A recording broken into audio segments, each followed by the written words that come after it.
Concentration required.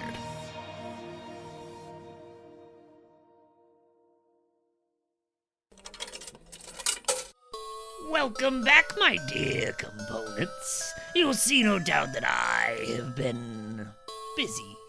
After taking refuge in that infernal, rodent-ridden hellhole of a tavern, our heroes have explored the town above. I deftly took advantage of their confusion and gullibility to claim their souls. In an attempt to free themselves from destitution, they slaughtered rat after rat after rat after rat after rat for mere partial coins. Now they enter my utopia. I think it is time that they meet my minions. What say you, dear components? Shall we watch?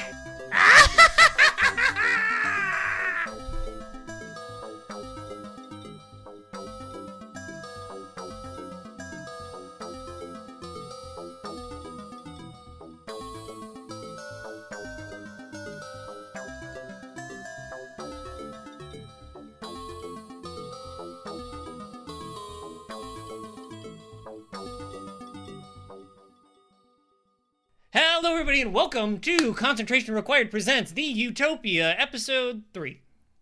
We have 3 players here and 3 episodes so far. I think that's right. So we each have to claim an episode.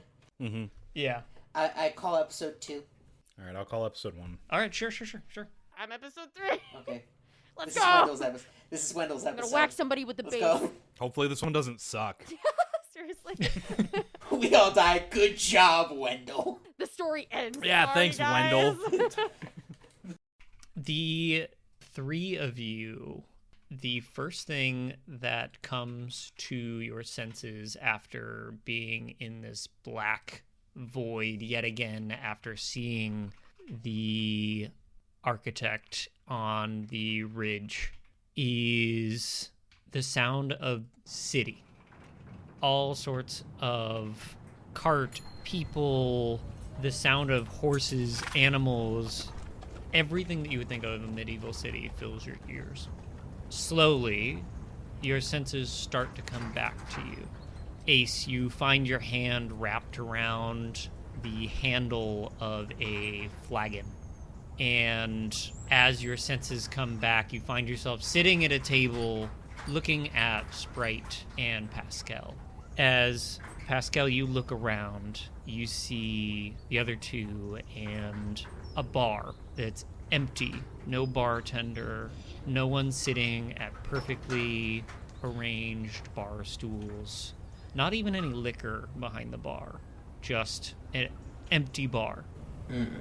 From your vantage point, Sprite, you see, looking into the rest of this tavern, the only one who is not facing towards, one of the walls here. All of these tables, multiples of them with perfectly tucked in chairs, kind of barren, empty walls, and a fireplace, lit fireplace, with a large captain's chair sitting facing the fireplace. And from your vantage point, you can see some long, scraggly, blondish white hair over the shoulder of someone sitting at this captain's chair.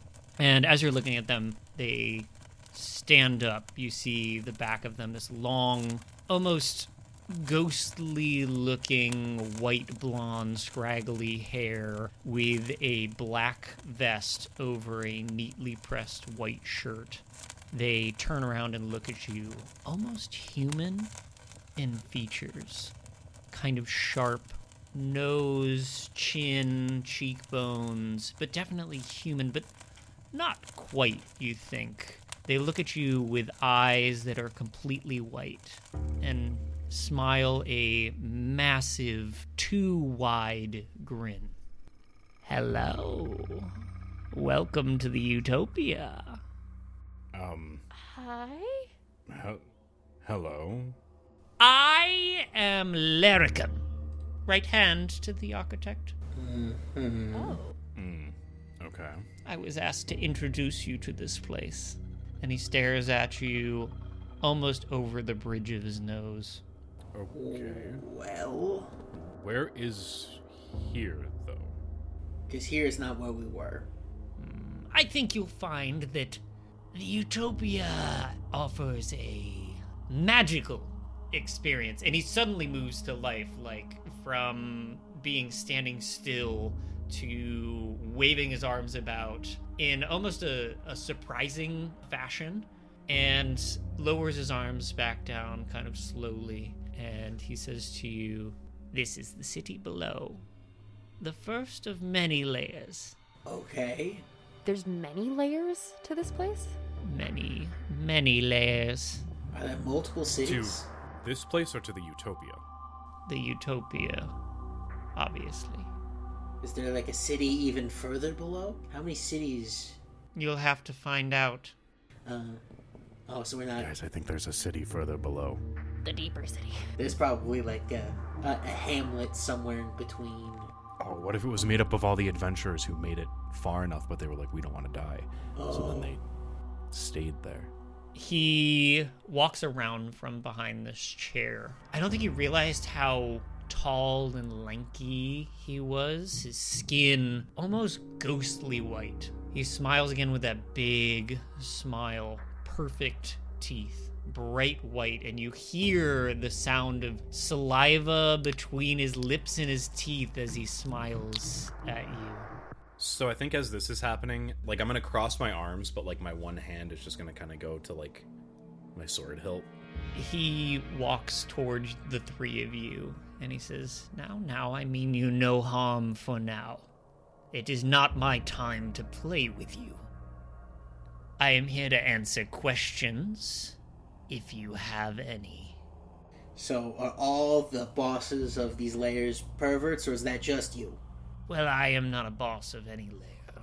Like I said, the right hand to the architect. So you're just a regular pervert. You're a bog standard pervert, is what you're saying. He stands staring at you. The grin lowers some, and then he turns and is looking at Sprite, and he says, If you have no further questions, I shall leave you to the howls. You said the architect what? sent you to that too. Yes, I was sent to answer questions. The architect is not quite done with you. He feels there's something special. Wait, so do you know that we're from the real world and are trapped in a game? As you say that out loud, it is like it did not leave your mouth. Like that air does not exist to this guy. Awesome. So do the two of them hear that? Yes. Or okay. Yes. And it's like, great. I love that. I love that for us. Good. Good. I love being cursed. I love being cursed like I'm an oracle with information that could be vital to other people's survival. That's my favorite thing in the world. No doubt you're cursed. Fuck you. You have no souls now. Your mother. Your mother. There's nothing better than just looking at someone and going, your mother. He now turns and looks at Ace, and he says, We will be seeing each other much more, I promise. The three of you. Deeply unfortunate.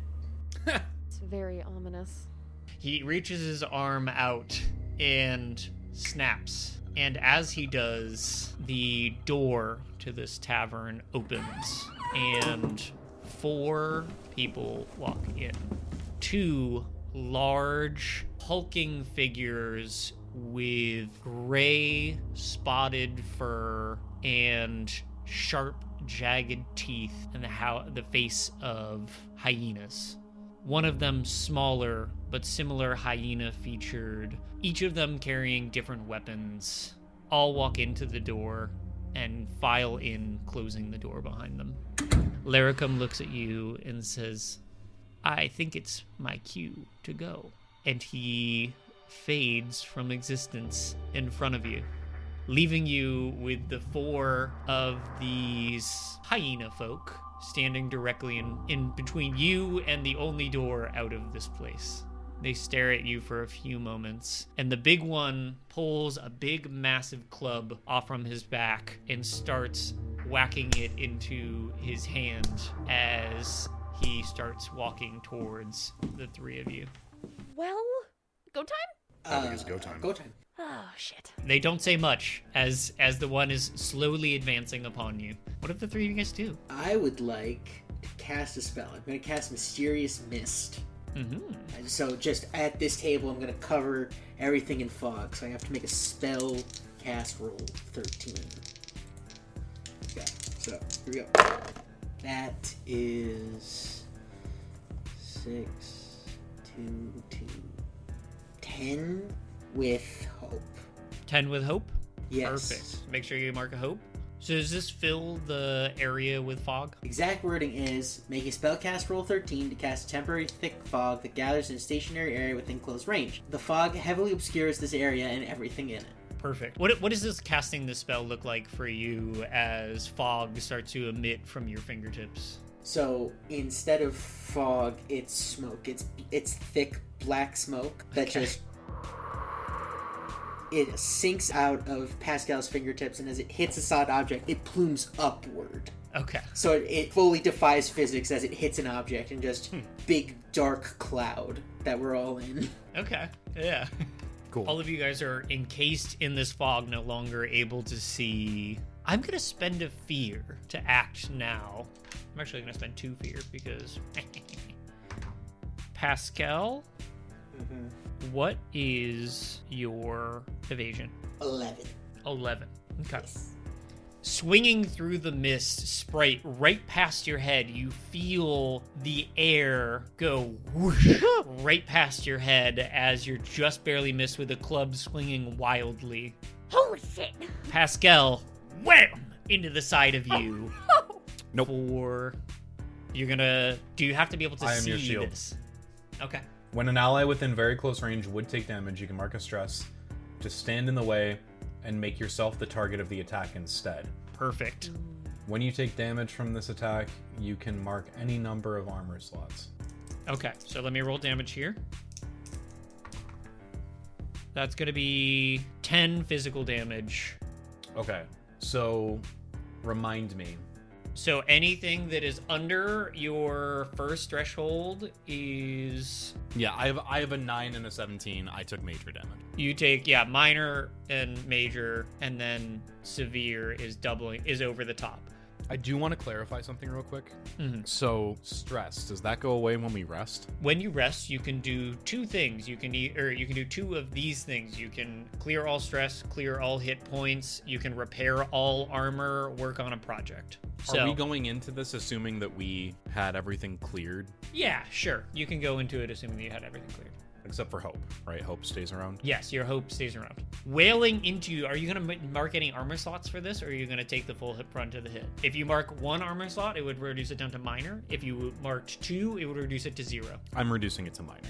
Okay. I'm going to say that, like, in that very brief moment, I'm like, well, I have a shield. Time to be that. And I just kind of throw that in the way. And there's like a small, I don't want to say like a crack or a splinter, but you can hear a creak underneath the stress of the hit. Okay, so you're going to mark 1 HP as you do that. Mm-hmm. You can clear all your stress, clear your armor down to the 1. Yeah, you see the smoke part for just a moment above Sprite's head as it is starting to fill this space, and that's what prompts you to catch it right into you as you take this 1 damage. For sure. What do you guys want to do? I attack. Perfect. Are you coming out of the fog? If you're attacking from within the fog, you would roll with disadvantage, which is rolling your 2d12 minus a d6. Yes, I am coming out of my cage. Okay. Relatively doing fine. No longer a rat in a cage. Gotta be down. Because you want it all. I mean, hey, because I do want it all. Started out as a rat. How did it end up like that? It was only a rat. It was only a It was only a rat. Cue meme of a big rat eating a smaller rat. No. Good night, everybody. We gotta get our TTR down, our time to rat pun. So I add a +1 to my attack rolls, correct? Yes. I'm reiterating because combat is weird to me. Yes. But I'm getting there. So you're rolling 2d12 plus 1. Okay, that is going to be a 10 with hope. You have some hope. You also, if you would like to, can add your experience, which is a good point to at least look at. Yeah, Protector of the Meek. Would you like? You would spend 2 hope to do so, if you would like to, plus 2 to Basically, that's a hit roll. Yes. Yeah, I might as well. We're here. Okay. Fuck it. Fuck 'em up. What does this look like? Tell me as you swing into this hyena. So I get right in the way and block Pascal from getting hit and from taking damage from this. And in that moment, I just feel this surge of energy as I'm thinking about all of the kids that I would kind of like look out for at the arcade. I'm thinking about all the times where like maybe when I was a kid, I saw someone getting bullied and I did nothing, but I felt like I should have. And I just channel all of that into this attack as I just swing the sword and yell out, "Never again!" And the slash goes across his chest. Hell yeah. Your sword takes purchase into the chest of this hyena. Can you roll damage for me, please? I can indeed. Is there any addition to this? I believe it is just 1d8. Cool. 4. You can also double check by clicking on your character sheet to see what it adds to it. You know what I mean? Yeah. As you clip into the shoulder of this, it grunts at you some, and it reels back for just a moment, allowing a moment of action if you would like. I'm currently standing on the ground, right? Sitting in a chair. Sitting in a chair. Is there a way that I could... I'm kind of thinking of, like, flying a little bit out of the fog to then try to cast Wild Flame toward... Like, as if they're kind of clumped together, I want to try to hit, like, up to 3, or, like, as many of them as I can. Okay. Yes, I think you totally could. That totally makes sense. I think as you come flying, if you're committing to this, as you come flying out of the fog, you see the one that is in combat with Ace currently, and the 2 other larger ones coming up from behind. The smaller one is not in sight right now. Okay. I'd still like to try to hit the 3 that we can see, if possible, just to try to knock them out. Yes, absolutely. They would all be within So that is... close range. Okay. And that's a spellcast roll? Yes. Okay. Oh, I got a 19 with fear. 19 with fear. Perfect. I love it. Yeah. That is going No, you to... get them back. You're going to hit all 3 of them, actually. Woo! So 2d6 of magic damage. Okay. Don't forget to mark a stress. Ooh, gotcha.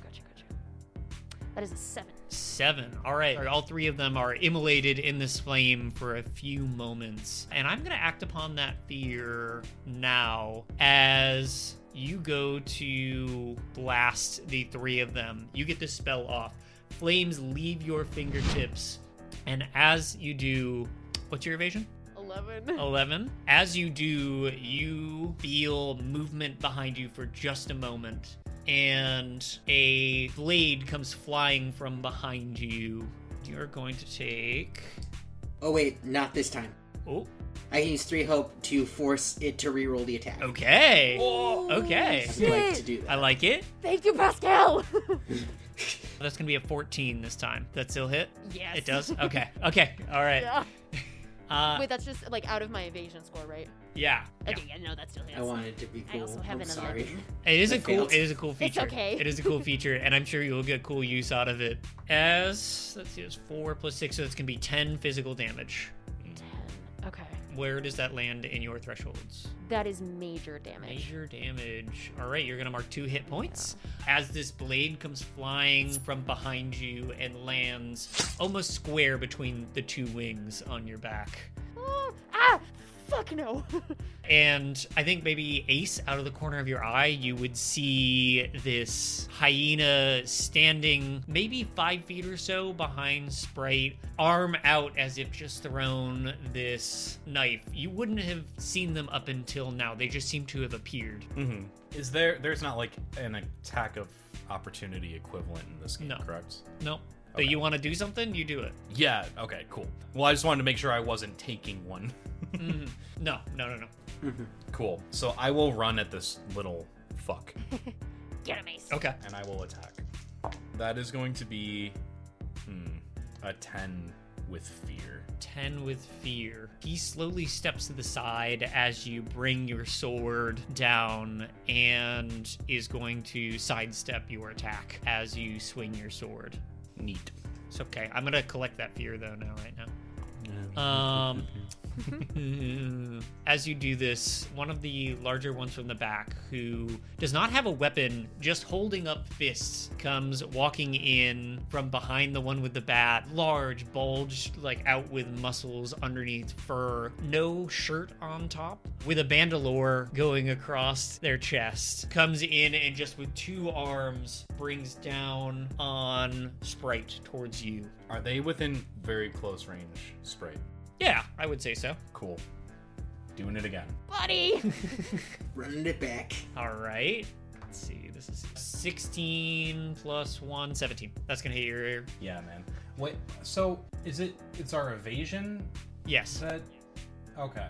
Got it. Remember, your class is all about using armor, right? That's your whole fucking gimmick. Everyone else gets, like, very little armor. You get 5 to start out with and an ability to be able to mark as many as you want. Everyone else can only mark 1 per attack. Yeah. So, yes. I have 3. Yeah. It's 3. Let's see. That's going to be... What's the damage? Because nothing else matters. 5. In the end... 5, 10 physical damage as he brings his arms down and wails into you, sending you flying. I think maybe you backed up some to like get in between Sprite and this attack, and as you did, he just wails you forward, compelling you maybe about another like 5 or 10 feet forward as you stumble away from everyone. Cool.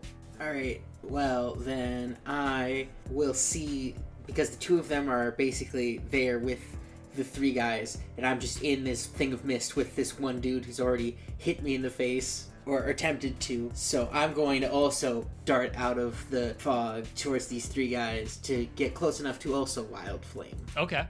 Torch him. Sounds good. Spell cast roll, normal, checking that all this is good. Hey, 16 with hope. Hell yeah, Mark of Hope.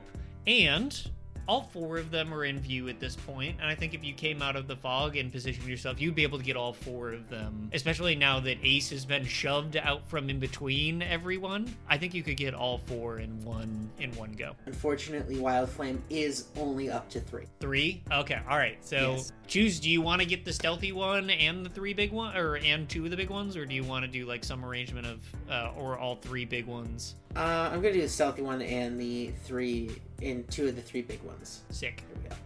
7 damage. You said 7 damage. Yes. Perfect. Technically, I said 7, but I meant 7. Damage. Okay. 7. Did you mean 6? No.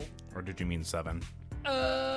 The 2 big ones who were previously hit with the Wild Flame and the one who was hit with the sword, that one especially looks very bad, but the other 2 who had been hit before are not looking good at this point either. The smaller, more stealthy one is hit with this, and I'm going to spend a fear, and in this burst of flame, they seem to disappear again. Shit. Can I see the little one? The little fucker again? You could try and look for him if you would like to. Nope. I'm just going to go to the one that I can see. Okay, there's one that looks the one that you hit with the sword originally looks very in a bad spot. Cool. Rushing him. All right. Here we go. Sword ready to go. That is a... I don't like it. I don't like it. 12 with fear.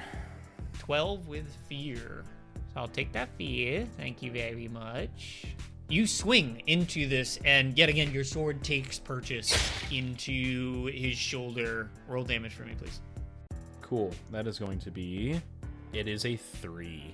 As you hit into the shoulder of this thing, what does it look like as you take a humanoid life outside of the like rats that you have slayed so far? This is the first humanoid creature that Ace has ever taken the life of, be it this is in a video game, you know, but... Yeah. I think in the moment, he's not really thinking about it. Okay. He's in the heat of battle. So, like, in his brain, he's like, okay, I can't focus on that right now, but we're going to visit that later. Okay, yeah. That's some later trauma to process. After I do that, because I dealt damage where I dealt at least 1 damage, I am going to become unstoppable. So, once per long rest, you can become unstoppable. You gain an unstoppable die. At level 1, you're unstoppable. Okay, that doesn't all matter. While reduce unstoppable, you severity. gain the following benefits. I'm just letting the people watching at home know. You reduce the severity of physical damage by 1 threshold, severe to major, major to minor, minor to none. You add the current value of your unstoppable die to your damage roll, and I can't be restrained or vulnerable. Mm-hmm. You got it. That's fine. I can do other nasty things. Cool. What does this look like as you swing your sword into the neck? The hyena drops to the floor almost with the weight of your sword coming down and into him. Mm-hmm. And then you become unstoppable. What does unstoppable look like for Ace? So I like to think that this is the first time that you guys are seeing this ability, because he hasn't like felt the need to do it before, but now that we're outnumbered, we're in a unfamiliar place, it just kind of kicks in. And this is like the first time that Ace is using like an actual ability outside of like, you know, the I am your shield. Like that doesn't really count though, because I'm just putting my body in the way. So what you see basically is like a very light glow begin to emit from him, just like a yellow light, very gently pulsing. But as it is swelling, you start to see steam almost shooting off of his body. Cool. He's going into gear 2. Very JRPG-esque. I love it. Yeah. Are you doing anything as you become unstoppable? Staring down these other 2 big logs of hyenas, the other one still missing? I'll just kind of like kick the body of their friend and just say, "Get out now." Bro. Why don't you... It would probably be a presence roll. Okay. All right. Let's see. My presence isn't terrible. I'm using a different hope die though, because that one's been betraying me. Okay. All right. That is going to be a 10 with hope. 10 with hope. All right, make sure you mark your hope die, or you mark a hope for yourself. As I mark that hope, I'm gonna go down to 0 hope and get back all my armor. Hell yeah. As you say this, the 2 of them look at you for a moment, and then they stop and look at each other. And I'm gonna say, if you want, they're momentarily vulnerable, right? So attacks against them would have advantage. But if you also are waiting it out, you could see what they're about to do. I'm giving you guys a moment of them being like, huh. You see Ace kind of like recenter himself, but he's not moving. Pascal is gonna break it for the door. Okay. Pascal is running. Is there a way to check for the last one? Or, like, to try to see if I can find him in this moment of pause? Yeah, I think it would be maybe a instinct? Yeah, instinct roll, I think, to try and find him. Perceive, And sense, is that navigate. just D12 of each? Yes, you're rolling your hope and fear die, plus your instinct bonus. I got a 14 with fear. All right. I don't mean to keep giving him fear, guys. I'm sorry. That's how that's it works. I mean, I gave him 2, so you're good. Statistically, that's how it's supposed to work. As you look around, I think you spin as Pascal breaks for the door. Ace standing there, staring down these 2 who are in the middle of looking at each other. You turn and see just the briefest of a boot pull itself behind the bar from around like the backside of it. You think that the small one would be back there. That would make sense. You see a boot the back. Mm-hmm. If he's behind the bar, he's not in close range to me, is he?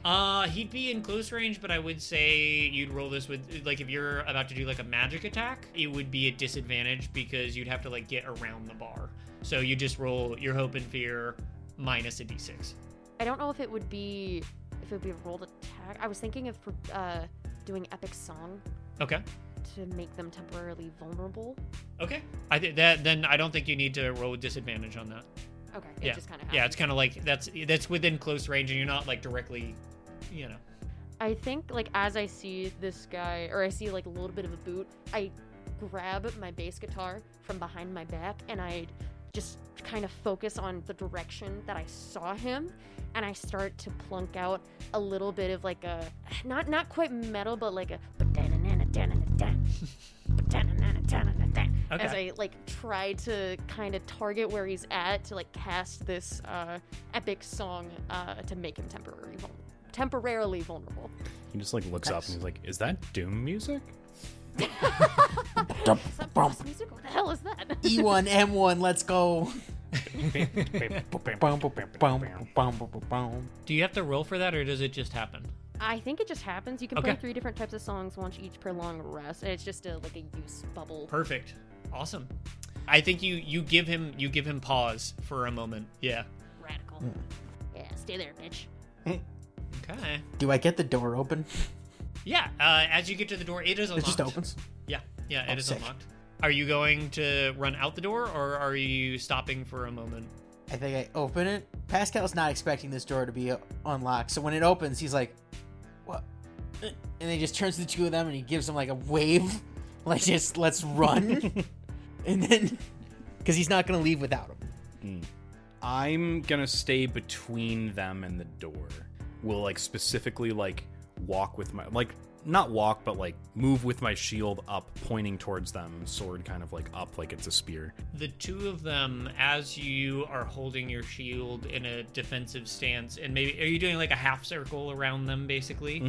Because they were in between the door and you. Yeah. Okay. You do like this half circle as you go around them. Sprite, from your vantage point, I'm going to spend a fear. And from your vantage point, you see the stealthy one stand up with a knife poised and flings it at Pascal. I'm going to roll that with disadvantage because he's vulnerable currently. That's going to be a 8. That does not hit. Hell yeah. The blade goes flying and sticks into the door next to you as you're waving everyone on. What happens next? I'll yell out. It appears I wasn't clear. I said leave. And as he says that, Pascal's eyebrows visibly raised because he's not prepared to be the doorman here. He was just in his mind, he was like, okay, great, the door's open, now we can leave. And now Ace is commanding him to leave, and he's like, oh, There could be a back what door. am I doing?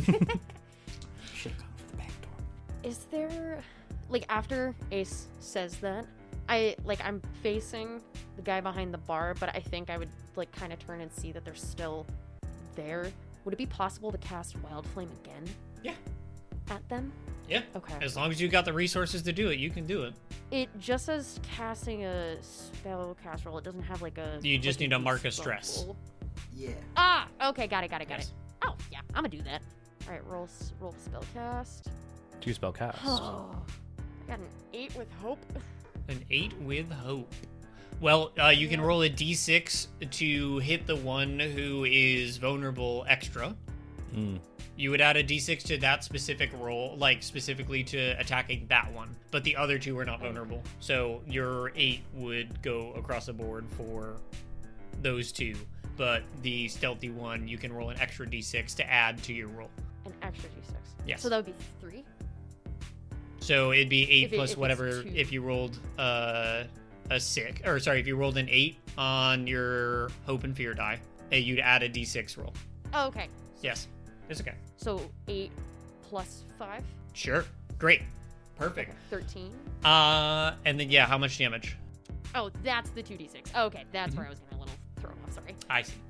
8. 8. As these flames leave your fingertips, they don't quite lick the other two standing in the middle of the room, but as they leave your fingertips, the shadow one is gone again from behind the flame as it disappears, and then you realize he's gone because he's laying on the ground, halfway sticking out behind the bar. That dude's Oh, did I kill dead. him? Oh, I thought you meant he, like, hit the floor Singed. to duck. Okay. Nope, singed. Whoa! That's what you get for throwing a knife in my back, bitch! Says with knife in back. And also not listening. Yeah, also not listening to my friend Ace. Tell him like it is. Yeah! And I, like, turn to the big two. For Pascal and Sprite, do you think Ace saying leave was for you guys or leave for the two big ones? To me, it seemed like he was saying it to the big guys, because he was like I just said, leave. But I That also is could that be is how I misinterpreted. There am could- reading it. there That's could be why a back Pascal is door. nervous about being next to this door. It's like, it's gonna be real awkward when they step out of this door. But there could be a back door. I'm gonna spend 2 fear as the two of them walk forward towards you, Ace. The one with the bat fall into the ground, but the two that are standing are these big, bulky hyenas, and they come right towards you. One bringing down a double-armed haymaker at you, and the other one swinging in a undercut. As they do, These fucks. This is a mandatory battle, guys. Well, you know, We are finishing this. maybe you just didn't roll high enough. This is a 13 to hit on the first one, and then a 16 to hit on the second one. Those are both going to hit. So they both hit? Yeah. Yes. Okay, 16. Not this time. Okay. I had 3 hope again. Nice. That's only going to make it a 6. There you go. Okay, so the way not this time works for Pascal is that the creature's actual shadow comes up and grabs its arms Terrifying. Bro. so that it just has that small bit of like pull on its arms that Ace can dodge out of the way of the attack before it comes down. Nice. That's rad. That's cool as fuck. Shadow shifting. As the shadow grabs the arm of this one, he looks confused for a moment before realizing that literally their own shadow is grabbing their arm, right? I mean, that would be very disorienting, I think. Yeah. But the other one is going to 2d6. I think if my own shadow grabbed me, I'd be shitting myself. Yeah, dude. If my own shadow grabbed me, I'd be like, maybe I'm not supposed to be doing this. What in the Peter Pan You know, shit is if Nice. if physics is telling me, hey man, maybe lay off a little bit, it'd be like, maybe it's got a point. Maybe the absence of light has Maybe I a point. should I don't know. Hey, you know, maybe that guy, when he said to leave, we should have. Yeah. You this? know? I should have listened. Ace. Hey. It's going to be 11 damage. So that's going to put you in your major threshold. No, it won't. It's gonna put me in my minor threshold. Well, now after an armor. No, 11? I'm unstoppable, baby. Oh, you're right. Oh. You can mark an armor to make it no damage. That's what I'm gonna do. Okay, yeah. Let's go. Bro is pissed. As the shadow grabs the arm of one of them and the other one, a straight gut shot, underarm punch into Ace doesn't seem to do a single thing. Can I get a presence roll from both Pascal and from Ace? All right, here we go. A hot +0 This is a coming your reaction way. roll. It doesn't generate hope and fear. Okay. Strike fear into their hearts, guys. Cool. 11 with fear. I know it doesn't matter, but I'm gonna still say it because I need to get in the habit of saying it. 14 with fear, which All I right. realize doesn't matter. But I wanna- The two of them standing there looking at you, they look over and see that the other one dead on the ground of a sword wound, and then realize the one behind the bar is scorched to death. They look at you, they look at each other, they look at you, they look at each other, and they turn heel and run out the door, slamming into Pascal on the way out, maybe shouldering you some as you're like partially in the way, but pushing past you and out the door and run out into the street. Woo! I think Pascal is not someone who even attempts to keep his footing. Like the second they bump into him, he's fully on the ground. Wham into the But door. it's like he like fully falls, but you can tell whenever Pascal falls, you can tell he's fallen, big air quotes, a lot. So because he falls in a way that he's just on the ground, but perfectly fine.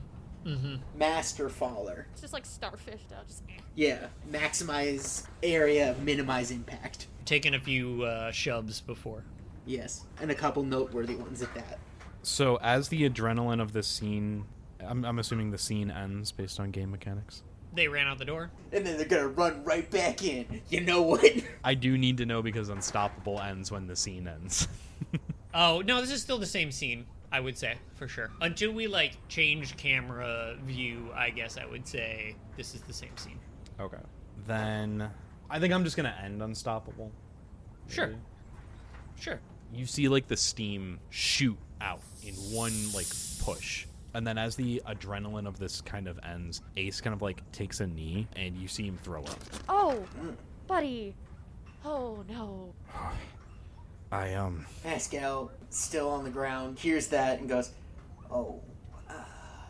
I think I look around and I see Ace just puked. Pascal's on the floor. I'm gonna pull out my bass again to just kind of try to like anxiously again pluck out a tune. Oh God, we are fine. We just won. Those guys are gone. 2 are dead. It's fine, fine, fine. To try to do somewhat of a relaxing song to clear a hit point. from all of us. As you say, one is dead. You kind of hear like the again. Oh no! I reminded him. Oh no! Oh God! You're doing great. You're He good. doesn't You're throw doing up, great, but you Sprite. I believe in definitely you. hear like the I shouldn't, but I do. But yeah, with relaxing song, you guys all clear 1 hit point. Well, nobody touched me. Oh!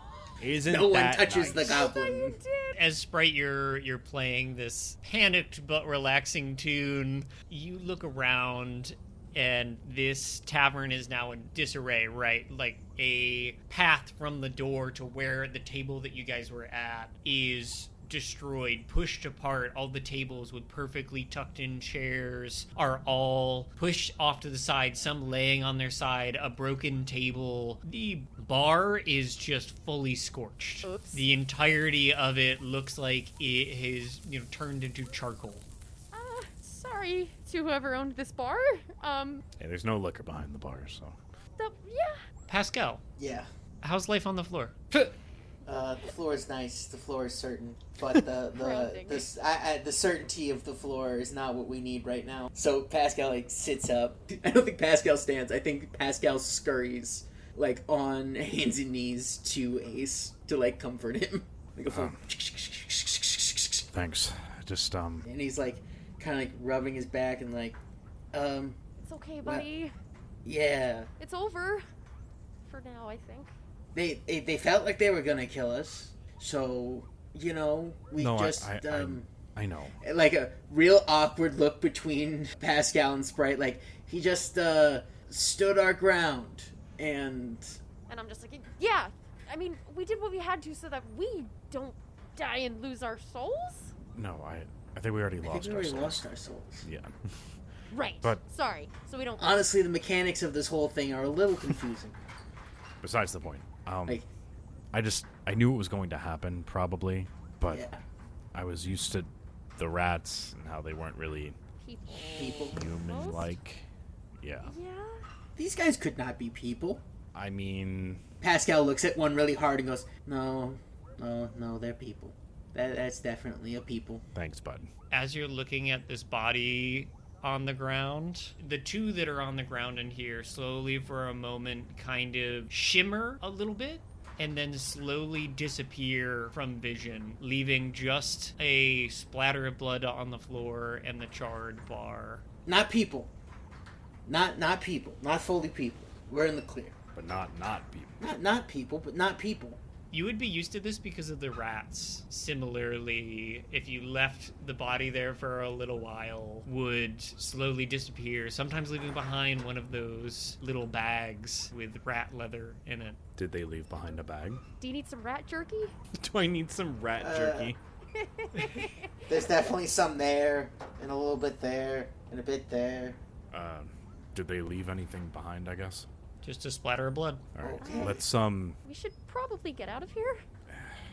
yeah. Yeah, we should. Yeah. In case they have any friends. Yeah, let's get out of here. You know what? I like that idea. I like the getting out of here idea. I'll take out a cloth real quick and just I'm gonna wipe the blood from my blade and then store it. Hell yeah. Being quiet for a moment, the 3 of you all realize that same cityscape sound fill your ears, and who's going to open the door?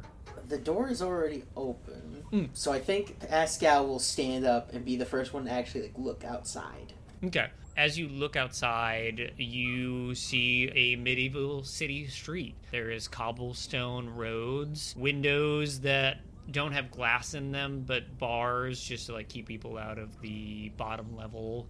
Just a crossbar across it. The buildings are made mostly of wood, some of stone, some thatched roofs, some metal roofs. But what's absent from your view is life. It is a city street filled with the sound of a busy, bustling medieval city, and there is not a single soul as you look down the street in either direction. Oh, If this isn't a grim portent of things to come, I don't know what is. So they didn't have the assets. Got it. Yeah.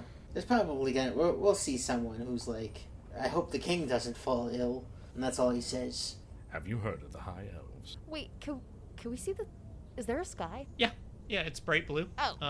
It's Okay. bright blue, and there are a few clouds passing by. Well, at least they got a skybox. But why? Aren't we in the Utopia? Yeah, I thought we were under...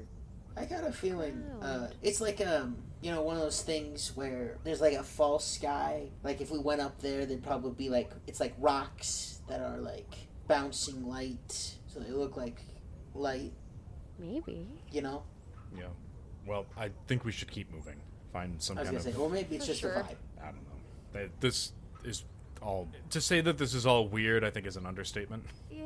A little bit. Yeah.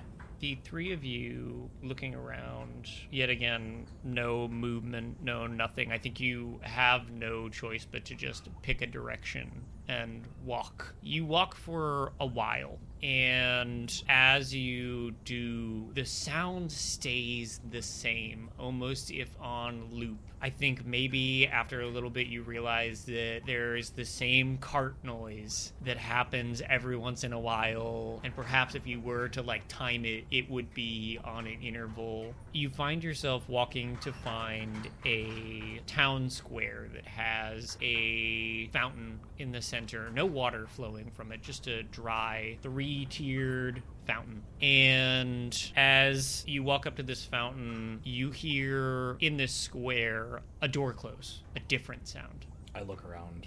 Do I see any lasting signs of movement? Do you want to make a presence roll for me? I'm not the one. Presence or instinct? Sorry, it would definitely be an instinct roll. It's my Okay. bad. It's an instinct roll. Well, Alright. The three of you can each make an instinct roll if you would like. This is a reaction roll, no hope or fear. I got a 4. 15. I got a 22. How? Okay, no hope or fear. Wait, So wait, is it 2d12 or no? How did Okay, yeah. it's 2d12. Yeah. Yeah, it's just how you do just you don't get generate hope or 22? fear. How did It's I a get reaction 22? roll. Yeah, because that What do you would mean? be It's 2d12. right? Or that would be max 24? And then you plus add your- them? Instinct. Plus your instinct too. Yeah. Oh, I'm an idiot. Have you not been adding them this whole time? See, that makes so much more sense. That's on attack rolls too? It's okay. You hit most of the time. Yeah. Every time you roll hope and fear. Yeah, you add them together. Sick, dude. I thought you just we took didn't the higher specify one. because we just all believed we were all on the same page. Wendell's just based like that. She can just roll a 22 on a 1d12. Just I was casually. like, well, I was Just like, build- what just build bonuses it. do you have to that? Because, like, you gotta remember, we haven't rolled really above, like, a ridiculous range until that. No. Yeah, I Yeah. think the highest we've gotten We've is like been- 17? Yeah, and, like, Yeah. I could have, like, hand-waved that as, like, okay, Yeah, maybe, maybe. you have just, like, some crazy bonuses. You got a 12. Cool, like, whatever. But, no, that... A plus makes 10 way instinct more would sense. be wild. yeah. All right. On this episode of Concentration Required, Dan learns to add. On this episode of Concentration Required, Dan learns the game they've been playing for 3 weeks. That's fine. So, did you add for your instinct roll there? It's... Did you add I it, don't know what Dan? the other one was. I took it away. Just re-roll it. Re-roll it. It's okay. Starting now, you add your die together. That's an 11. So I don't think it matters. That's 11. Okay. Wow. Pascal, what did you roll? That's a great question. Oh, is it 17? 50. Remember correctly? 15. 50. Hell yeah. 15 and a 22. Both Pascal and Sprite, the two of you see dust sweep across the bottom of this door a little bit as if this is the door that just closed. It is just on the three of you's side in this empty square. In a tall building, like 3 stories tall, with a wood front with accents made of metal running around the edges of the windows and door. I'd probably like look over to Pascal and be like, did you just see that too? Mm-hmm. Think it's worth a shot to knock on the door? So Ace at this point, like, as you say, like, did you just see that? He's like, where? And he draws his sword. Is it the hyenas again? I Oh, down just boy. saw a door. Down boy. I'm... Just wait 5 seconds. Do you think it was the hyenas, or do you think that's someone else? Well, I have a feeling that if it were the hyenas, they would have made their presence known in the 3 seconds we've been discussing whether or not it was them. Nobody's been stabbed yet. He just sort of like points at the two of you guys like, no? Can I try and do my best impression of a hyena laughing? You mean a cackle? Yeah. So I'm gonna see if they That's respond. a smart trick. Ace will just kind of say like, okay, I'm gonna try and let's just see if they would respond to this. They might not. There might just be normal. Worth a shot. He'll just kind of like step forward a little bit and then just go. There's no response to your hyena laugh. So I guess it's not them, maybe? So do we go knock on it to see if it's someone we can talk to? Well, it's the first thing we've been able to interact with, so I'm gonna go with yes. I will begin to walk up to the door. The three of you walk up to this door. There are no sounds from the other side of this door as you walk up to it. Do you just open? Do you knock on it? I'll knock. A few moments go by, and you hear a loud, booming voice that almost shakes the bars holding the window, like in between the windows, and it says, "Come in." Oh, Do we good. want to? No. I don't think there's any other choice. I was gonna say it, but I don't think it's like a, Bye. we could always not go in and just wander around this city for another hour. I have a feeling this is mandatory plot stuff. I think so. Let's go, quest giver. All right, I'll open the door. As you open this door, you see a small entryway that leads into another room, just maybe 5-6 feet past it. The doorway is completely unremarkable because the thing that's behind it is certainly remarkable. A large green hand that is bigger than your chest waves a finger, beckoning you down into this room. Excellent. This is exactly what I wanted from my ominous portents. Okay. On. We're going. So we do it. We follow the weird hand. Coming into view, the three of you may be looking at each other and then kind of shrugging, maybe? There's often times in this narrative that it's very apparent that we are not the heroes this world needs, but we are unfortunately the ones they have gotten. Yeah. Walking into this room, coming into view, is a large sitting room of some kind that has all sorts of boxes piled high in a random spot. In the right side of this room, you turn your head and you see the arm connected to this massive hand, connected to a large, you have no better word but troll, sitting on the floor, leaned over, kind of smushed into this room with a counter in front of him. Large, jagged teeth stick up from his bottom jaw, and long, sparse, scraggly hair sticks out of the top of his head, scraping against the roof. He says, "You buy wares?" Sitting on the counter in front of him is several different potions of different colors, all in various, some triangle bottles, some circle bottles, some straight beakers. What do you got? What are you selling? Red, green, yellow. And he points to these vials individually that as he's pointing, like, it's not moving his hand very much at all because his finger is bigger than each of these. Well, I think he like moves his hand a little bit, but is still slightly pointing at the one next to it as he Pascal, like, grabs and holds up red and just goes, What do? Did we keep the book or is the book gone? Quippy? Yeah. Quip, you got I Quip. think I'm out. Yeah, take it out. You pull him out. As you pull him out, the compass that you purchased, Sprite, also falls out with Quip onto the ground as you take Quip out. Quip flies out of your hand and floats in front of the three of you, in between you and this massive troll, and says, "What questions can I answer?" What do the different colors mean? Because I'm thinking maybe it's like a health bar, mana bar. Yeah. Once you discover the effects of a potion, I can record it for you. God damn it, Quippy. This is the worst tutorial bot that I've ever seen. I hate you, Quippy. May I offer additional information? Yes. Can you? What possibly could it mean? Trolls are the shopkeepers of the Utopia. They are found throughout all of the levels with various wares. Be sure to take good look at their inventory because they may change every time you come back. So, Okay. red, yellow, and green. Probably safe to say red's health. Maybe. Maybe. How much? Yeah. How much shiny? I'll just kind of take out. Handful. Yeah, handful. He looks at the three of you, barely moving his head slowly, and he narrows his eyes and holds out a big hand. I'll give him my handful of gold. He pushes the counter towards you with The his counter? other hand. The entire counter. Okay. Thank you, I think. Take your pick. Oh, I will take this one, and I'll take yellow. Okay. That's a good idea. You can type yellow potion in your inventory. Can I also hold out a handful of gold to him? Yeah, well, as you hold your hand out with like a handful of gold, he also extends his arm out. The arm that just pushed the counter forward, actually. Yeah. I think I'm gonna go with the green potion. Okay. Also, this is just for continuity. I didn't realize last time that spears were two-handed and required finesse to use, so I did switch it to broadsword because otherwise I can't wield it. It's not finesse in the same way. No, it's not finesse in the same way as D&D. Well, is that how finesse It works? says -1 to finesse. Let's double check that. Okay. So here, I'll equip it just to see. Oh. Oh, yes, yeah. It uses your finesse stat to roll. Yeah. So I Yeah. have a -1 to it. So it didn't really make sense for me to take it. So that's why I have a That makes broadsword now for the time being. This makes sense.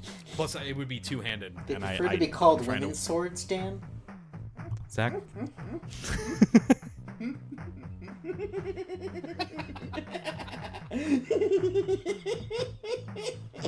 Slow. I need to hire you to do fucking laughs for the architect. Honestly, though, that was solid. Yeah, I mean, eventually I'll probably... Ooh, that's good. It doesn't really matter. Colin and I will talk. We'll figure it out. But just for continuity purposes, you can leave this in Editor Wendell. That's why it might change to a longsword, but it just needed to be a sword. I honestly just picked one in a panic because we were getting into combat. That's fine. Can I pick up the compass? Just so I don't leave it on the floor before I forget.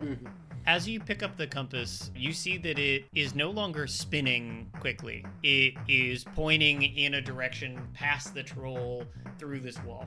Huh. Okay. Interesting. I spent my extra handful of gold that we made in money on tobacco, so I'm gonna hold off on using what I have. Okay. As the three of you are standing here, the troll says, "What else?" With Quippy directly in between you and the troll. Not acknowledging Quip, by the way. He leans forward and actually phases through Quip. Oh, Quip staying in the same place. He says, "I have new wares next time." Okay. Got it, boss. cool. Thank you. Thanks. Troll, do you have a name? He slowly spins his head to look you dead in the eyes, Pascal, and he says, "Trolls do not have names." Oh, All right. How about Jim? You like Jim? All right, Jim. We'll see you next time. Four's a Friend name. acquired. Let's So go. is Gary. Just Friend acquired. fucking so fucking for real. I'm gonna call him Jimmy. Jimmy, the level 1 troll. What is this potion? Yellow. Thanks, Jim. All right, let's get out of here. Yeah. I'm glad you took yellow, because yellow is the one that was like, I have no idea what a yellow potion could do for us. So I'm excited to know. I do have a minor health potion on Yeah. me, so I thought choosing the green would at least let us know what all of them kind of do. If the red potion is the same as the health potion. Oh shit, that's true. I was going off with the picture. Might be a different red. Walking back out into this empty square, what do you guys do at this point? You're in this empty square, the sounds of city fill your senses again. I'll ask Quippy. Hey, what's this book, or this potion book? Once you determine the effects of a potion, I can record it for you. You're so fucking... This fucking book. Honestly, we're not on a quest to get home. We're on a quest to be rid of Quippy. Yeah. That's the actual mission objectives. I noticed the compass has a direction now, but I'm not sure if that's where we need to go or if that's. I mean, it's our only lead. Something else. We might as well follow it. I think I'd pull out the compass to kind of like try to follow. As you guys follow this compass winding through the city, it just pointing in one direction, slowly getting more and more and more, I guess faster as you like get closer to its destination, right? Like it begins to spin faster. You find yourselves standing in an alleyway, looking at where this compass is directly pointing, a large double door on a random unassuming building. Standing in front of it is a person who is wearing a large bucket helm with 2 eye slits cut out. They're wearing a green cloak. I guess, what are those called? The, like, meant to wear over armor. Right? Or no. Mantle? Yeah, mantle. No, like a whole top. Oh, shit. Gambleson? Well, Gambleson Gambleson Gambleson? is a No. particular kind of armor meant to be worn over Yeah. chain. Tabard? Tabard. I think it's tabard. No, tabard is for waist. Shit.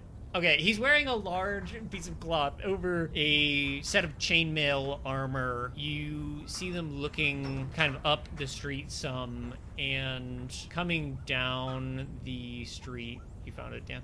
Surcoat. Surcoat. Okay, Surco. Coming down the street is a human woman who is wearing a long white robe. She is a bit older, the hood is down. She has these neatly braided hair that goes up along the side of her head, kind of a reddish color. And she walks up to this person wearing armor, and they embrace for just a few moments, and the person in armor opens the door and walks inside, leaving the other person outside, kind of looking longingly. Like, looking into the door? Looking at the door for a bit and then spins and just kind of stands there for a few moments. What are you guys doing? She doesn't seem to notice you. I'll go up to the door, I guess. Yeah. Let's move the plot along. The 3 of you walk up? Yeah. Yeah. As the 3 of you walk over, she seems to notice you and raises a hand, holding it out. She says, "Halt. What are you doing?" We were We want just... to go through the door. Yeah, we want to go through the door. I mean you no harm. Sister Callus. It's nice to meet you. Cool. That seems callous of you. She looks at you for a moment and Shoots me. Yeah, just takes out a gun, point blank.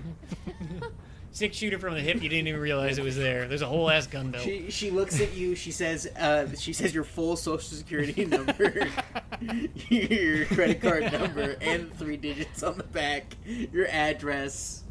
She's. I apologize. I'm always a bit on edge here. I don't suppose we've met before. I don't know the 3 of you. We're kind of new to the area? I'm assuming you're Delvers. Yes. Yeah. Yes. Is this your first time here? Yes. Yes. That was Brother Callus, the fellow in armor who went into the door there. This is an exit, by the way. Oh. If you didn't know that already. But if you're new here, if you die, you do come back. I want you to know that. Don't be afraid of, Dying horribly? I guess, the darkness. But the problem is that you can't leave, which is my predicament. Okay. Oh. When you say that's an exit, you mean it's an exit and Pascal points up? Like an exit, not an exit and pointing down. Yes. This will take you back to the So town we can above. go. Yeah. We can go now, but if we die, then we're stuck. Stuck on this floor. Got it. Okay. Could we go further down, or no? Yes, of course you can. Just not here.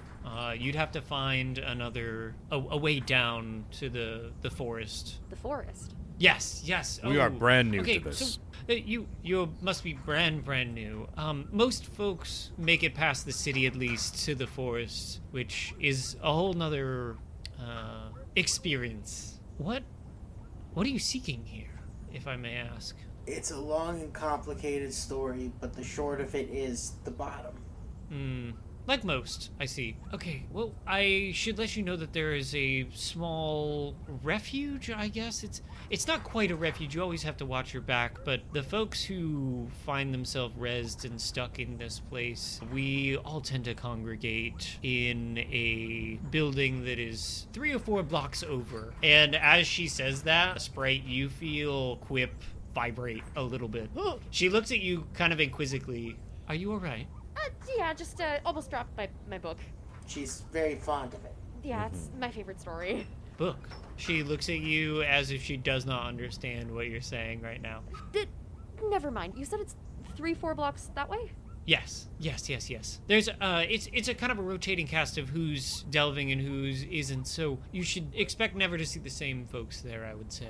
It's kind of a tavern, but also where folks try to get one up on each other. But I try to make the best of it. Thank you for the information. Did she just point us in the direction of the tavern that we just came out of? That's what I was a little worried about. I was like, Wait That a tavern? minute. Different tavern. Nope. Yeah, the tavern where everyone hangs out. As we left, there's just 2 full bodies in there. Whoa. Well, sorry. Well, the bodies are gone. It is back in that direction, but it would be like closer than that tavern that you guys were in. I'd be down to go check that out. I mean, unless you guys want to head back up. well, so far we haven't gotten anything from being in here, so I'd love to have losses to cut rather than just keep going. Well, remember what we said. Than just leaving, I mean. Remember what we said coming down here. That the second we cross over into this threshold, into this city, we need to consider ourselves stuck here. Unless something changes. Okay. You can return. No, we know we can return, but we're coming into this with the full mentality that once we start going down, there is no way forward except down. In other words, we finished what we were going to do above before we came down. Does that make sense? I would strongly recommend against that. The town above has many amenities that probably would suit you. If you need equipment or magic items, that's the best place to get it. The trolls are not very Well, of course, but we're saying reliable. in a way, Don't talk about Jim. we're if we are able to come back, it's fine. It's great, a bonus. But we are considering that once we are here, that's it. So we're here. So this is it. Fair enough. In other words, thank you for the directions. We are not going to be using your door at this time. Well, it's not my door, but yeah, sure. That's fine. It's your door, and do you stand here normally? No, just to say goodbye to Brother Callus. Well, we won't take up any more of your time. You said the entrance to the forest is somewhere? Somewhere, yes. The only one that I would know of would be unfortunately, the only one that I know of right now is the current headquarters for the Howls. The Howls? The Howls, have you met the Howls yet? They're hyena We're a little folk. familiar. Yeah. Not a great They- first interaction. Just leave it at that. One of the, I guess you're since you're new here, the architect has individual lieutenants per level. It's said if somebody were to kill them or end them in some way, it reduces the architect's hold over this place some. But for this level, it is Tyrus. Tyrus is the leader of the gang, not necessarily, I wouldn't say he's the most capable of them, but certainly the most in charge and with wits about him. Oh, so they're not just mean, they're nuts. Got it. Good. Yes, yeah, nuts would be a good way to put it. So I'll be heading back there myself if you want to tag along. By means no pressure. I don't see why not. Sure. Wait, to the refuge or to the house? To the refuge. Yeah. I think that'd be a good place to get our bearings, I guess, on this in the city below. Yeah.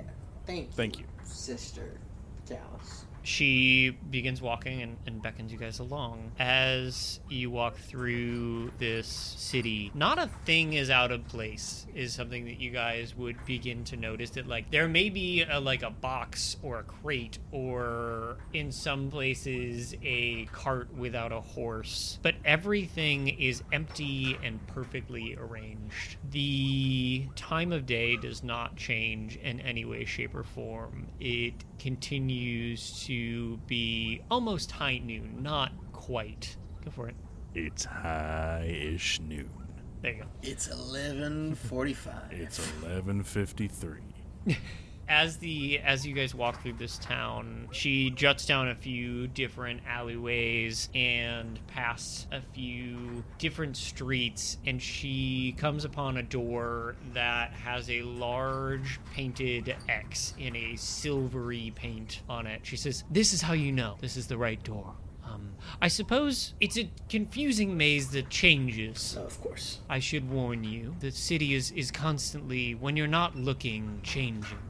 It's hard to memorize, but after a few years of time, you get it right. Okay. Does every floor change, or is it just the city below?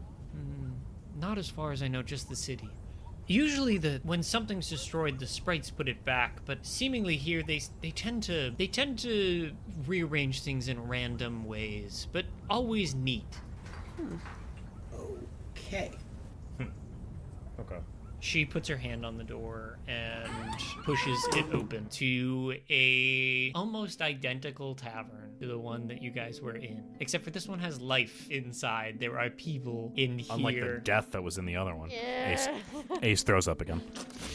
Exactly. You see sitting at a table 4 people, one of them older with 3 sons. You would think maybe they look like they are related, all bright red hair with freckled faces. One with a set of scimitars on the back, one with a bow, one with the youngest with a shield and sword. The eldest among them has a staff placed upon his back with large flowing robes with a breastplate affixed over these robes. They look at you as the door opens, and the eldest one says, "Well, I'll be. You look new around here." Yes, we just came in from the town above. Well, come and join us for a drink. Come. And he pushes the 3 younger ones a little bit. They scoot their chairs and they say, Hi. Well, I'm Thornton Rask. These are my kids, Billy, William, and Thornton Jr. Billy, William, and Thornton too. Yeah. He says, I like to welcome all sorts of new folks to this place. It's confusing, I'd say, but what are you here for? What you in for? Trying to get down to the bottom, I suppose. Yes. We all are. Well, Everyone does? I mean, you look at the 3 of the children. They're not quite children, like 16, 17, and 18. They have to be late teenagers. The 3 of them look at you. The youngest one, paler and almost a little bit more ghostly white. And I think you realize that also Sister Callus has that ghostly white appearance. You didn't quite see it until you were in comparison to other people a little bit. And Thornton says to you, well, look, this is a safe refuge here when we're here. I always like to protect the other ones, but I think you can find a nice spot to rest if you need to. There's plenty of rooms in the upstairs. I wouldn't worry about making a mess of anything as long as they're not occupied. The sheets, all that sort of stuff is all perfectly fine, I promise you. But if you were to leave the beds untucked, that's also fine. The sprites will take care of it. What are the sprites? We've heard about them a little bit. Oh, he looks around for a moment and he pushes the table that's next to him over on its side. And he says, well, you'll see soon enough. But the tavern here's a safe place. Like I said, when we're here, we generally don't leave this place, the city, seeing on the account of Thornton Jr. here. But I suppose you're looking for the next place to go down. We are. Mm-hmm. It would probably be in Tyrus's hideout, would be my guess. We've heard that may be the case. Do you happen to know where his hideout is? Is it in the city? Yes, it is in the city. He's the lieutenant for this level. I think your best bet would probably be to find some henchmen first. About that. Well, we did that. Yeah. Oh, you did meet them, huh? Some big tall ones, some little short ones, some spellcastery ones. That's didn't get those. No spellcaster, but there were 2 that were trying to punch us. One with a giant club. We killed 2 of them. The others we convinced to leave. The youngest one looks up at you and says, I saw that. I saw that you gotta let go of that. Let go of what? You're gonna do a lot of killing here. Which one is this? Thanks, kid. Kid, maybe don't be that enthusiastic. The 16-year-old, slightly ghostly looking one. No, what was his name? Thornton Jr.? Oh, this is Thornton Jr. Thornton Rask Jr. Thanks, Junior. I'll keep that in mind. The father kind of like looking at him a little bit goes, yeah, well, like I said, rooms are open upstairs. Some of our stuff's in there. And and as he is talking, he looks over and the table that he just pushed over, you see these small little, about, half a foot tall humanoid shadow shapes that all come out of the shadows and stand up out of the shadows and pick up the table and set it right and then go back into the shadows. Okay. Those are the sprites. That's not what I was expecting. Nope. Nor I. Interesting. They generally put anything back that's been taken out of place. They also fix damage too. Like damage to things that we are carrying, or just to this place? I imagine Just in the environment, I think. to this place. Yeah. Ah. Yeah, unfortunately. The architects are not that generous. The architect seems like an interesting character for sure. Interesting's a word. What do you guys know about him? Or what is commonly known about him, I suppose? Many, many hundreds of years ago, came here and built with a bunch of people the town above, and then locked himself away to create this, which is called the Utopia, but doesn't quite feel like a utopia. And that was hundreds of years ago, and here we are. Not much is really known besides the fact that he's crazy. Oh, great. But I don't know, I haven't had an experience with him before. I think that probably tracks. Well, do you suggest that we rest up and then maybe try and... Whatever you'd like to do. If you want to head for Tyrus's hideout, you could do that. Or you also, I don't know, do whatever you want. I'm not your boss. Fair enough. A rest might not be a bad idea, at least if we're gonna be going to try... I don't even know if we're going to fight immediately or if it's gonna be trying to talk to them, but resting might not be a bad idea before we head out, at least so we don't end up stuck on this floor. Mm-hmm. That will work. Just a nice short one. You're just doing a short rest? Yeah, I think so. I think a short one's probably going to be fine. Okay. There's a way to just short rest, I believe, on your Under character rest and sheet, isn't there? downtime, take a short rest, and then 2 moves to choose from. Aha. Yes. So on a short rest, you can either tend to wounds, so you can clear 1d4 plus your tier hit points, so that'd be +1. You can also use this on another person. You can clear stress, describe how you blow off steam, and clear 1d4 plus tier stress. You can repair armor, clear 1d4 plus tier armor slots. This also can be used on an ally, as well as there's prepare for the next day and gain 1 hope. If done with a friend, you gain 2 hope. Like if we're surrounded by the friend, or if the friend also prepares. Just somebody else has to also prepare. Got it. So each of you would gain 2 hope. Does anyone feel like preparing with me? Alternatively, because I'm not hurt at all, so I can I prefer to prepare with prepare with help, but I'm also down to treat Dan's wounds, because I know Dan I took damage. 1 pip of damage, I have 1 armor gone, and I have 2 stress. But stress is something that I'm more concerned about, because anytime that I do my attack, or my ability to jump in the way of you guys getting hit, that takes a stress. So I want to reduce that as much as possible. I think I'm down to prepare or prepare as well. Okay. Alright, cool. What does this look like as you guys prepare for the next day? So, I think one of the things that Pascal is realizing is that Pascal and Sprite have prepared the same spells. So, they're talking about what they know they can do and what else they have. And now to step it out of character for a second. If you want to keep the Book of Typhar thing with a wild flame and the magic hand and the mysterious mist, I'll change mine out for something else. Okay. So we just have more options. And then I can switch out Mending Touch too, so you have that. I have Bolt Beacon as well. You cool with me keeping that? Or do you also have that? I don't. I have... The other thing I have is Inspirational Words. The Book of Typhar is the only thing you guys share. I think Sprite would kind of just be kind of getting their bearings, also talking with Pascal about the things that we're noticing that we're able to do, ability-wise. I think Sprite's also, every once in a while you guys will see them just kind of looking back behind their shoulders to like look at these wings, because they are very much unsure on how to go about using these. It is very much a new thing for them, so they're like, I don't know what this is. How used? No, they're just very unsure. I can fly some, but it's very unsteady, and they're very. Ace, what does this rest look like?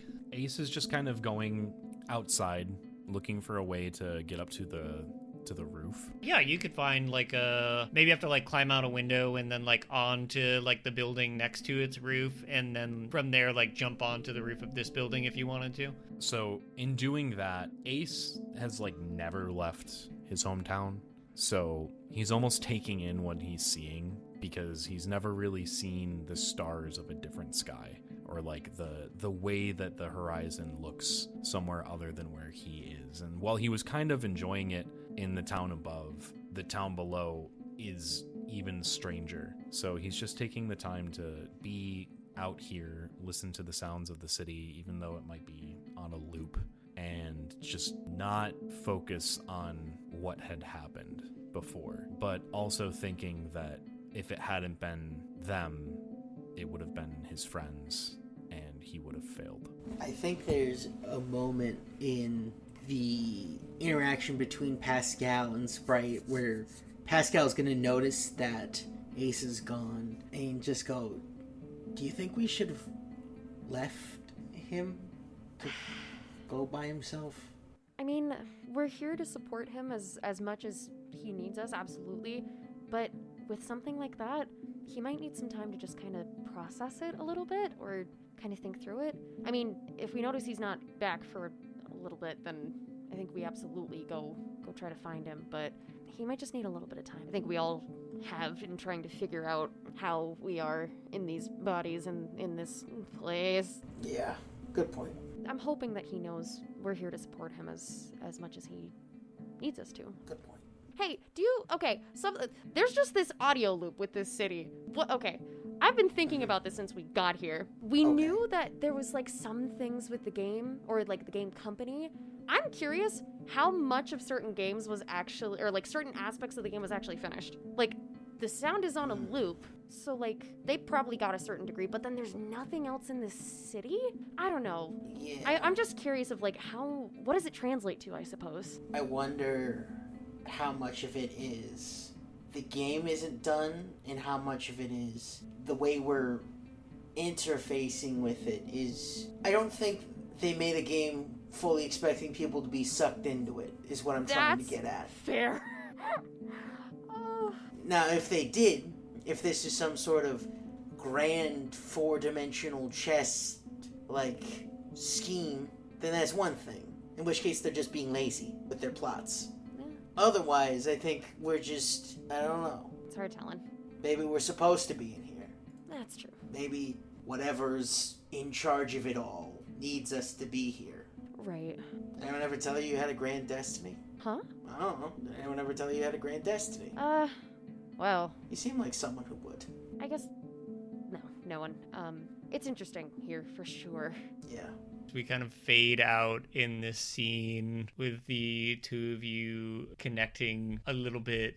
The scene fading back into the three of you closing this door of this tavern and walking back out into the alleyway here. Is there a specific direction that you guys want to go, given that you have no specific place? You could go straight, forward, left. Yeah, is there a way to like look around to see if there's signs of either like the hyena folk, or just signs of like either markings or postings, or I don't know, like something that might specifically be like a symbol of them that maybe isn't like, hey, we're here, but like that's not a part of the city. Could I roll knowledge to see if I remember what direction the hyenas ran out the door in? Yeah.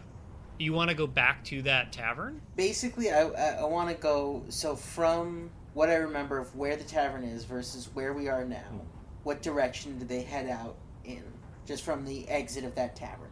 Mm-hmm.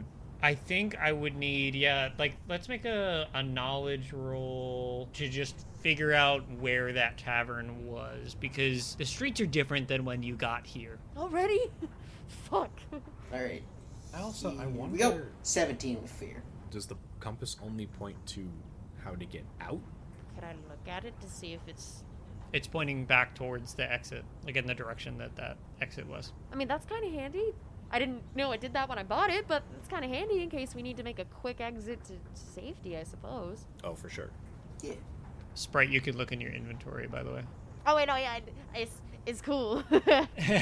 With your role, Pascal, you would be able to lead everyone back to where this tavern was, except for there's not a tavern here now. Where this building was is an empty, small side park that is a bump out of the side of the street with a few benches, some plant life, some bushes that are perfectly trimmed, a few trees that look like picturesque trees. But as you're thinking about it, they went out the door and to the right. And so you follow this path for a while. I think that you would pick up on a sound far in the distance. A hyena laugh of some kind. As you are following this sound that was far in the distance, weaving through streets, you hear it once again. And it's much, much closer this time. You hear the sound of battle, and you find yourself peeking around an alleyway into a fight. Two of these hyena folk fighting a person who's wearing a long black trailing robe where you cannot see their face. It is all entirely obscured by this, with two skeletons on either side of them, each with a round buckler shield and a short sword, defending this person in a robe. What are you guys doing? I'm kind of holding back for a second and like putting my arm out to stop them from just like running in. Every other video game trope has told me necromancer bad, but also hyena bad. Yeah. Enemy of my enemy. That's what I'm thinking. How many hyenas are there? 2. 2, and then the guy with the One 2 skeletons. necromancer. Yeah. All right. I'm down to help. Mhm. Yeah, I'm down. Okay. All right. I am reluctant, but I will go with consensus. Then I will draw my sword, get my shield off my back, and I will begin to run in. As you rush around this corner, shield in hand, do you want to give me an attack roll as you swing at the back of this hyena? You can have advantage. Sure. So advantage. Explain that one to me. Explain that to the folks at home. 2d12, so your hope and We're fear adding die, those together, Dan. plus a d6, plus your modifier. Adding all this together. Yeah. Plus a d6. That's curious to me that that the advantage is like a d6 as opposed to just like that dice twice. It's cool, but I'm just like interesting. Okay. That is going to be a 19 with hope. Ooh, let's go! Your sword swings down and into the back of this hyena, and as it cries out, we'll pick this up next time! Yeah. Good stuff, guys. Good stuff. Woo! Good stuff. We found some things. That was Dan as Ace, Wendell Duke as Sprite, Zach as Pascal, and Colin as everything and everyone else. Editing and sound design by Wendell Duke. If you want to say hi and check out our other projects, join the Discord. There's a link in the description. Thanks for listening.